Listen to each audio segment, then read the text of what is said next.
Hello बच्चों, आइए इस प्रश्न को पढ़ते हैं। किसी पीएन संधि डायोड में जो धारा है उसको कुछ इस तरीके से व्यक्त किया जाता है। आई बराबर आई नॉट ई की घात ईवी भागे 2 kBt ऋण 1। बोला रहा है जहां आई नॉट जो है वो है उत्क्रमित संतृप्त धारा, वी डायोड के सिरों पर वोल्टता है। यह अग्रदिशिक बायस के लिए धनात्मक तथा पश्चदिशिक बायस के लिए ऋणात्मक है। आई डायोड से प्रवाहित धारा है और जो केबी है वो बोल्ट्जमैन नियतांक है, जिसका मान है 8.6 गुणे 10 की घात ऋण 5 इलेक्ट्रॉन वोल्ट प्रति केल्विन। बोला रहा है जो टी है वो परम ताप है। यदि दिए गए डायोड के लिए जो आई नॉट है उसका मान दिया गया है 5 गुणे 10 की घात ऋण 12 एम्पियर तथा जो टी है उसका मान दिया गया है 30 केल्विन, तब यहाँ पे आपके पास में 4 प्रश्न है। पहला प्रश्न जो है उसमें कहा जा रहा है कि 0.6 वोल्ट अग्रदिशिक वोल्टता के लिए अग्रदिशिक धारा क्या होगी। दूसरे प्रश्न में बोला जा रहा है कि यदि डायोड के सिरों पर जो वोल्टता है उसको बढ़ाकर 0.7 वोल्ट कर दें तब धारा में कितनी वृद्धि हो जाएगी। तीसरे प्रश्न में कहा जा रहा है कि गतिक प्रतिरोध कितना है। चौथे प्रश्न में बोला जा रहा है कि यदि पश्चदिशी वोल्टता को हम 1 वोल्ट से 2 वोल्ट कर दें तो धारा का मान क्या होगा। आइए इस प्रश्न की मुख्य अवधारणा की हम चर्चा करें। मुख्य अवधारणा, तो मान लीजिए हमारे पास में एक डायोड है। डायोड कुछ इस तरीके से दिखता है जिसमें दो विपरीत प्रकृति के अर्धचालक के दो फलक होते हैं और उनके बीच में एक अवच्छय परत होती है। इधर मान लीजिए P है, इधर N है। तो हम जब इसको अग्रदिशिक बायस करेंगे तो वो कुछ इस तरीके से किया जाएगा। P को बैटरी के P सिरे से, N को बैटरी के N सिरे से जोड़ देंगे कुछ इस तरीके। तो जो इसमें धारा होगी I, उसको यहाँ पे दिया गया है I बराबर, अगर यहाँ पे सूत्र देखें तो I नॉट E की घात, ऊपर है EV भागे नीचे है 2 kBt ऋण 1, इस सूत्र से। अर्थात तापमान के साथ जिस तरीके से यहाँ पे प्रवाहित होने वाला धारा बदलेगा वो, ये जो यहाँ पे धारा आई है वो अग्रदिशिक धारा है और जो V है वो हमने कितना वोल्ट लगा के रखा है। बोला जा रहा है कि जो ये V है वो अग्रदिशिक बायस के लिए धनात्मक है और पश्चदिशिक बायस के लिए ऋणात्मक है। तो यहाँ पे पहले आप एक चीज समझें कि जो गति प्रतिरोध होता है जिसको हम RD से लिख देते हैं वो होता है डेल्टा V भागे डेल्टा I। जिस तरीके से हम R बराबर V भागे I लिखते हैं उसी तरीके से गतिक प्रतिरोध भी लिखा जाता है डेल्टा V भागे डेल्टा I से। अर्थात अगर आप विभव में डेल्टा V परिवर्तन कर रहे हैं तो आपको पता करना पड़ेगा कि आपने धारा में कितना परिवर्तन किया है और उनका भाग लगाने पे आपको गतिक प्रतिरोध मिल जाएगा। तो यहाँ पे बस सूत्र का इस्तेमाल करना है और चारों प्रश्न हल हो जाएंगे। तो इस मुख्य अवधारणा, चलिए प्रश्न को हल करें। प्रश्न के प्रथम भाग को हल करते हैं। पहले प्रथम भाग में बोला जा रहा है कि अग्रदिशिक वोल्टता 0.6 वोल्ट है, अर्थात V का मान दिया गया है 0.6 वोल्ट और जो यहाँ पे तापमान है वो भी पता है आपको, T बराबर 300 केल्विन। आपको आई नॉट भी पता है जो कि है 5 गुणे 10 की घात ऋण 12 एम्पियर के बराबर। साथ ही साथ आपको केबी का भी मान पता है। केबी का मान कितना है आपके पास, 8.6 गुणे 10 की घात ऋण 5 इलेक्ट्रॉन वोल्ट प्रति केल्विन। तो इसको हम एसआई मात्रक में अगर लिखना चाहें तो इलेक्ट्रॉन वोल्ट को जूल में बदलना पड़ेगा। तो उसके लिए हमें क्या करना पड़ेगा, यहाँ पे ई का गुणा करना पड़ेगा, अर्थात 1.6 गुणे 10 की घात ऋण 19 का।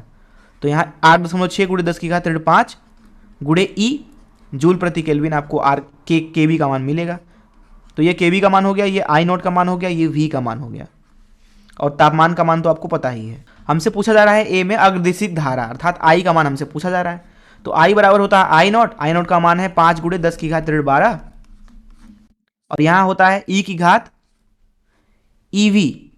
ई तो इलेक्ट्रॉन के ऊपर आवेश होता है, वी यहां पे है 0.6 भागे 2 गुणे केबी का मान है 8.6 गुणे 10 की घात ऋण 5 गुणे ई और यहां साथ ही साथ गुणा किया गया तापमान का। तापमान यहाँ पे 300 है और यहाँ ऋण 1 है। तो यहाँ पे अगर आप ध्यान से देखें तो ई से ई ऊपर नीचे से कट जाएगा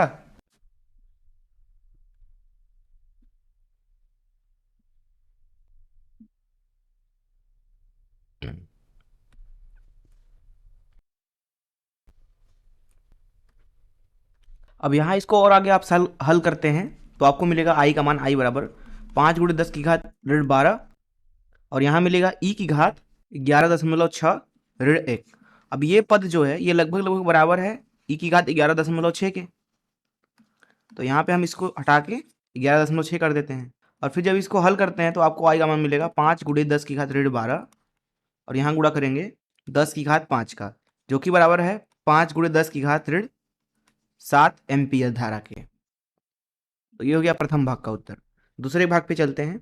दूसरे भाग में और पहले भाग में बस अंतर इतना है कि आपको दूसरे भाग में जो बोल्टा है अग्रदिशी वो 0.7 वोल्ट लेना है।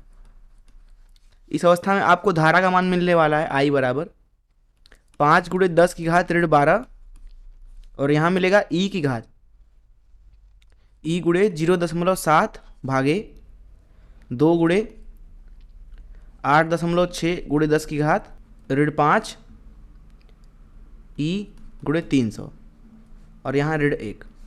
जब इसको आप हल करते हैं तो आई का मान लगभग मिलेगा आपको 5 × 10 की घात ऋण 12 ई की घात 13.5 ऋण 1, और इसको हल करते हैं तो आई का मान मिलेगा 5 × 10 की घात ऋण 12 गुणे 7 × 10 की घात 5, जो कि बराबर है 35 × 10 की घात ऋण 7 एम्पियर धारा के। प्रश्न के तीसरे हिस्से पे चलते हैं। तीसरे हिस्से में हमसे पूछा जा रहा है गतिक प्रतिरोध का मान। तो गतिक प्रतिरोध का सूत्र हमने देखा डेल्टा वी भागे डेल्टा आई है। अब यहाँ पे डेल्टा, अगर आप ए और बी को देखें, ए से बी स्थिति में, तो ए वाले प्रश्न में 0.6 वोल्ट लेने को बोला गया था, बी में 0.7 वोल्ट। ए में जो हमें धारा मिली वो है 5 × 10 की घात ऋण 7, वहीं बी में जो हमें धारा मिली है वो है 35 × 10 की घात ऋण 7 एम्पियर के बराबर। तो इनको यहाँ पे रख देते हैं आर बराबर डेल्टा वी जो कि हो जाएगा 0.1 भागे डेल्टा आई जो कि हो जाएगा 35 ऋण 5 × 10 की घात ऋण 7, ये ओम में आएगा। तो यहाँ से आर का मान मिलेगा आपको 0.1 × 10 की घात 7 और नीचे मिलेगा 30, जो कि बराबर है आर बराबर 100 भागे 30 × 10 की घात 4 ओम के। तो ये मिल रहा है आपको आर बराबर 3.3 × 10 की घाते 4 ओम के बराबर। अब हम चलते हैं प्रश्न के चौथे हिस्से पर। प्रश्न के चौथे हिस्से में बोला जा रहा है कि अगर हम पश्चदिशिक वोल्टता को 1 वोल्ट से 2 वोल्ट कर दें, उस अवस्था में जो धारा होगा वो कितना होगा, उसमें परिवर्तन क्या होगा। अब अगर हम पश्चदिशिक व्यवस्था के लिए प्रतिरोध का मान लिखना चाहें, गतिक प्रतिरोध, तो वो होगा डेल्टा वी भागे डेल्टा आई। पश्चदिशिक अवस्था में जो प्रतिरोध होता है वो बहुत ही ज्यादा होता है, बहुत ज्यादा। ऐसा कब होता है, जब पश्चदिशिक बायस हो। पश्चदिशिक बायस, पश्चदिशिक बायस अवस्था में जो आर होता है प्रतिरोध वो बहुत ज्यादा होता है। आर ज्यादा होने का मतलब यह है कि कम डेल्टा आई के लिए ही आपको बहुत ज्यादा डेल्टा वी चाहिए, बहुत ज्यादा।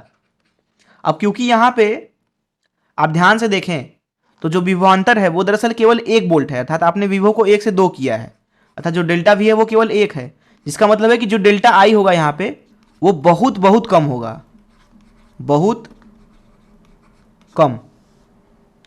अब जो पश्चदिशिक बायस अवस्था में जो धारा होती है, मान लेते हैं कि वो आई नॉट के बराबर है, क्योंकि पश्चदिशिक अवस्था में आवेश वाहक जो होते हैं वो बहुत ही कम होते हैं। पश्चदिशिक अवस्था में, उस चीज को हम यहाँ पे दिखाते हैं आपको, पश्चदिशिक अवस्था में जो ये एन फलक होता है उसमें थोड़े बहुत होल भी होते हैं, और जो पी फलक होता है उसमें थोड़े बहुत इलेक्ट्रॉन होते हैं, उनकी वजह से धारा होती है। इसलिए पश्चदिशिक में जो धारा होती है वो हम मान सकते हैं कि आई नॉट के बराबर होगी।